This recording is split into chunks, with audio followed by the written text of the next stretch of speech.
Hello mga kabibig! Welcome back sa ating bagong YouTube channel. Ito ang pinakamaingay YouTuber sa balat ng YouTube. Ako si Kabibig, maglabag-labag na tao with evidence. So eto na kabibig ha, early in this morning mga kabibig. Grabe! Oo, talagang na-shock ang mga netizen kay kay AFP Colonel ODA Mungao. Po, na-shock sila sa kanyang ginawa, sa kanyang katapangan, sa kanyang mensahe para kay Bongbong Marcos. Nag-withdraw na si AFP Colonel Odi sa kanyang suporta kay Bongbong Marcos, mga kabibig. Naku po, ano to? Ito kabibig, share ko sa inyo kasi yung iba dyan hindi maniniwala, baka chika-chika lang to, pero may mensahe siya para kay Bongbong Marcos. Ito kabibig, Tingnan naman, AFP Colonel publicly withdraws support from Ferdinand Marcos Jr. Ito ang kanyang mensahe kabibig. Basa nyo ba kabibig? Basa nyo ba? Ito post ni Romeo V. Pocoys. Basahin natin ha. Assalamualaikum warahmatullahi ta'ala wa barakatuh. May the peace, blessings, and mercy of God be upon us all. Effective today, Friday, ngayong araw na to talaga ginawa to, January 9, 2026, I, Colonel ODA Mungao O 10933 INF MNSA PA is withdrawing my personal support.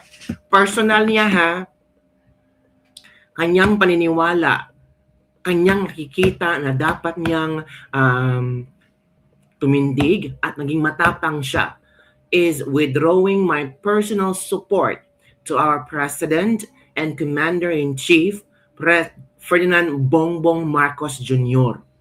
Ito pa ang kanyang mensahe. Sobra na, tama na, the Filipino people is worth fighting for. Mabuhay. Naku po, kabibig. Umani ito na sarit-sarit reaction, umani ito na mga positive feedback ng ating mga netizen. So ito ang mga komento. Salamat sir sa iyong matapang na paninindigan at isa kang makabagong bayani. You have the brain, you have the heart, from June Marquez. Ito pa. You're a hero sir, you truly serve a Filipino people, not a politician, and you protect your dignity. Salamat sa Diyos, mabuhay kayo sir. Snappy salute you, sir. Tunay kang bayani. God bless. Salute to Colonel ODA Mungao, Philippine Army as an honest, brave soldier and a gentleman. Parang umani ito ng positibong reaction mga tao. Ito pa.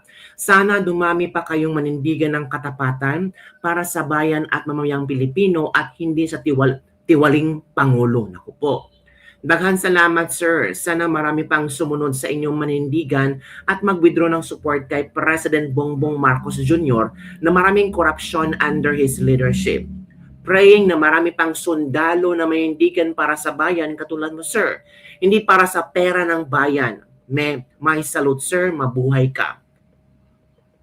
Saludo at salamat Colonel Mungao. Ito mga kabibig walang active general makagawa nito. Snappiest salute to you sir. Kabibig.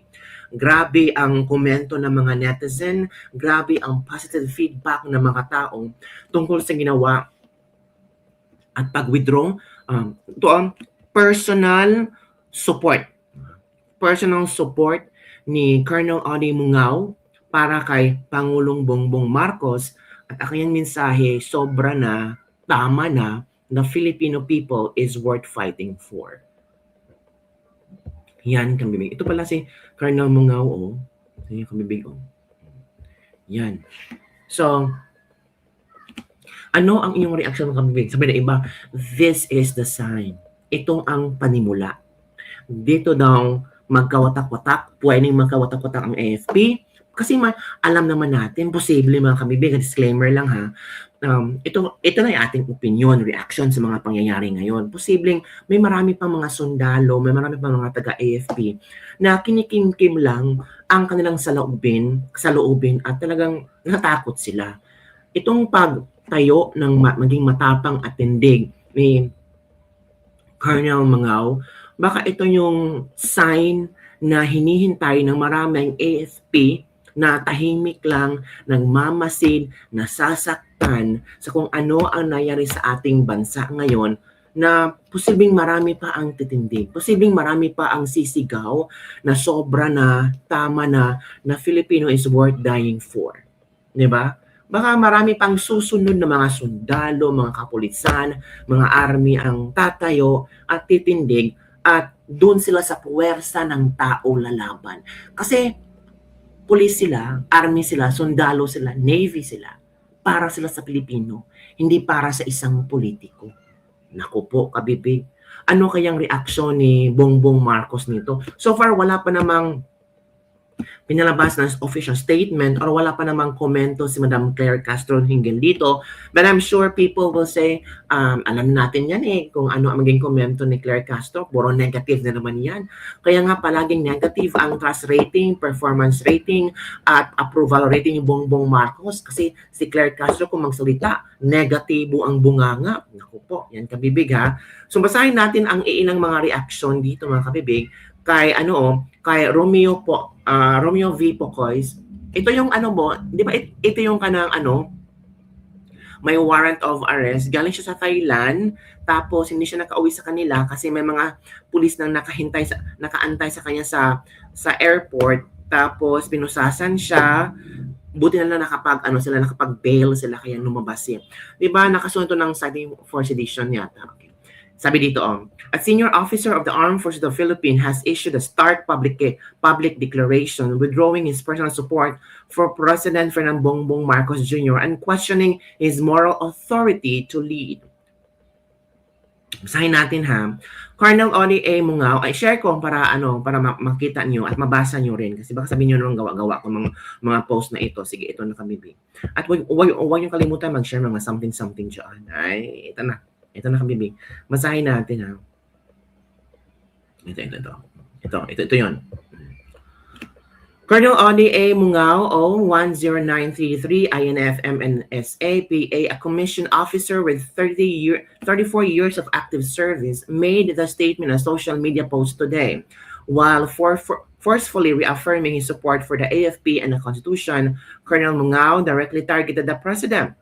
He has lost his moral ascendancy to lead the armed forces as commander-in-chief and govern the Filipino people as President of the Republic of the Philippines. Yan ang sabi ni Mungao.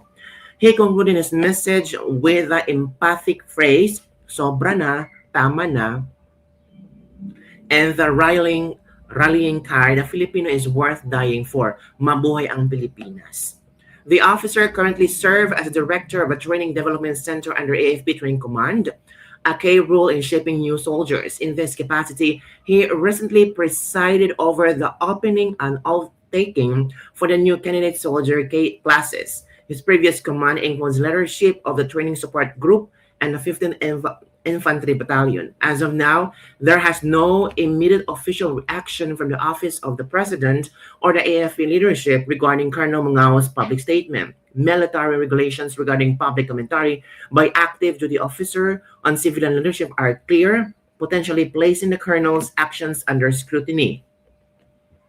The unexpected declaration from a serving officer is in a sensitive training and education position and sent ripples through a military and political circles, raising questions about its impact on institutional unity. Yan kabibig ha. Yan ngayon. Sabi ni Colonel Oli Mungao, a soldier of conscience willing to sacrifice everything for the love of his country. Mabuhay ang Pilipino. Yan mga kabibig. Yan ang mga komento ng ating mga netizen ngayon. Nako, kakabahan na ang ilang mga dyan. Sabi nila mga cronies ni Marcos. Nako po. Ano ba naman yan? Ano ba naman yan, kabibig? This is historic moment of personal conscience in the AFP. A senior officer of the Armed Forces of the Philippines. Oh, grabe talaga, no? As this development ripples through Camp Aguinaldo, it serves as a reminder of the weight of our military officers carry. They are trained to lead, but they are also citizens but they are also citizens who witness the struggles of our nation. We salute every soldier who puts the integrity of the institution and the welfare of the people above all else. In these trying times, with the spirit of patriotism and the rule of law prevail. Mabuhay ang Pilipinas, mabuhay ang tunay na kawalang bayan. Yan, makabibig ha. Yan ang mga ilang reaksyon ng mga netizen ngayon na talagang na-shock sila sa ginawa ni Colonel Mungao. Naku po mga kabibig. Ano ang inyong reaction hinggil dito? Palakpakan, bigyan ba natin ng palakpakan or bigyan ba natin ng isang malaking boo si Colonel Mungao? For me nakikita ni Colonel Mungao kung ano ang nangyayari sa bansa natin. Sila nga nandun first hand, nakikita nila kung ano ang paghihirap ng sambayanang Pilipino. So, talagang he needs to speak up. He needs to speak up for those people who blindly follow and still believe that Marcos is leading the Philippines on the right path. He needs to speak up for those blindfolly soldiers who think that Marcos is still doing the best. Yan kabibig, comment down below kung ano ang inyong reaction dito. These are our opinion and reaction kabibig. Shock lang tayo ngayong araw to. Friday ngayon, no? Grabe yung pang Friday moment ngayon, di ba? Ay, nako mga kabibig. Pero si Marcos kabibig parang wala lang. Wala lang talaga. Ito ha, pakinggan natin si Marcos ha. Kailangan daw ng milagro. Milagro para saan? Ay, Marcos. Milagro na naman ang kailangan ni BBM daw para tumaas ang kanyang trust rating. So, pakinggan natin si BBM na tila wala pa rin pakialam sa nangyayari sa mundo. Iwan ko ba? BBM, wake up pag may time. Ito kami, bigyan tayo. Sumadsad ang net trust rating si Pangulong Bongbong Marcos bago matapos ang taong 2025. Bumagsak sa -3 ang score ng presidente sa fourth quarter survey ng Social Weather Stations o SWS. Pero entrada pa lang ng 2026 ay negative na naman ang sumalubong sa administrasyon. Lalo kasing sumadsad sa panibagong all-time low ang halaga ng piso kontra dolyar itong Miyerkules, January 8. Nagsara ang palitan sa 59 pesos 35 centavos kada dolyar na mas mababa na higit 14 centavos kumpara nung Martes, January 7. Ang panibagong all-time low ng piso kontra dolyar ay nangangahulugan ng mas mahal na imported na bilihin, Correct. mas mataas na inflation at mas mabigat na gastusin para sa karaniwang Pilipino. Sa panayam ng SMNA News, iginit ni former Press Secretary Attorney Trixie Cruz Angeles na asahan ang patuloy na pagbagsak ng ratings sa administrasyon. Of Yung course. kahinaan ng peso sa dolyar, it's only going to get worse. And may mga katulong para mapaangat po ang trust rating ng presidente? Ma'am, -3. Right now, ang problema kasi dun sa yung problema when it is trust, pag nawawala yung trust, Correct. ang tagal mong bawiin yan. Correct. Ayon kay Cruz Angeles, malinaw na malubhana ang trust issues ng masang Pilipino sa direksyon ng pamamahala ni Marcos Jr. Agree. The loss of trust ay accumulation yan ng iba't ibang mga action on the part of the president or on the executive.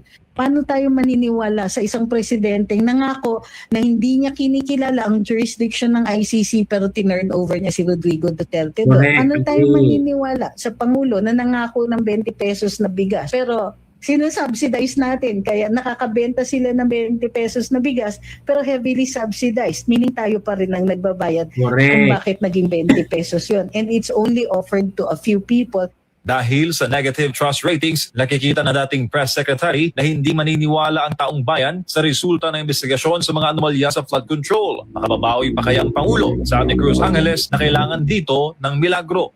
Paano tayo magtitiwala sa isang Pangulo na nagyabang ng 5,500 flood control projects pero as it turns out, yung mga proyekto na yon are mere fronts para dun sa corruption ng ilang mga kasama niya sa kanyang administrasyon. May point So, na makaka-restore, it's going to take a miracle para tumaas yung Miracle trust and talaga. trust ratings niya. Ayon naman sa Malacanang, nananatiling matatag si Pangulong Marcos Jr. sa kabila ng negatibong survey ratings. Handa rin siyang harapin ang epekto ng kampanya laban sa korupsyon, lalo na sa anomalya sa flood control. Ayon kay PCO Yusek Claire Castro, ang survey ay gabay lamang at hindi makakaapekto sa Anong gabay lamang para itong parang psychic na si Madam Claire kasi parang gabay lang natin to, grabe, gabay talaga. nag-negative na, gabay pa talaga. Tuloy-tuloy na trabaho ng Pangulo, lalo na sa pagsugpo ng korupsyon. Kung negative sa trust ratings, ay may pag-asa pa naman daw na tumaas ang approval ratings ng Presidente. Ito ang sukatan kung pasado ba sa publiko o hindi ang mga polisiya o programa ng isang lider. Pero yan daw ay kung magtatrabaho